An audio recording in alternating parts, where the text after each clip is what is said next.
Pintu di tengah hutan. Di sebuah desa kecil yang dikelilingi hutan lebat, ada legenda tentang sebuah pintu yang muncul secara tiba-tiba di tengah hutan. Pintu itu dikatakan tidak terhubung dengan tembok atau bangunan apapun. Hanya berdiri sendiri, dikelilingi pepohonan tinggi. Penduduk desa percaya bahwa siapapun yang berani membukanya akan menemukan sesuatu yang mengubah hidupnya selamanya. Tidak ada yang pernah kembali setelah mencoba. Suatu hari, seorang pemuda bernama Ardi yang penasaran dan nekat memutuskan untuk mencari pintu itu. Dia membawa senter, tali, dan sedikit bekal, lalu memasuki hutan. Setelah berjam-jam berjalan, dia menemukan pintu itu, persis seperti yang diceritakan. Pintu itu terbuat dari kayu tua, dihiasi ukiran aneh yang seperti simbol-simbol kuno. Udara di sekitarnya terasa dingin, meski matahari bersinar terik.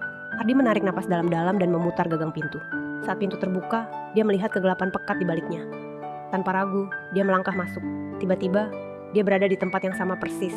Hutan, pohon, dan pintu di depannya. Tapi sesuatu terasa berbeda.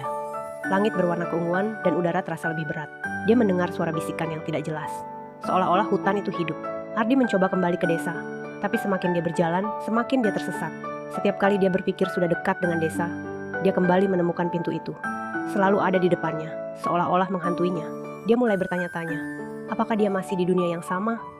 Ataukah dia terjebak di antara dua dunia? Saat malam tiba, Ardi melihat cahaya redup dari kejauhan.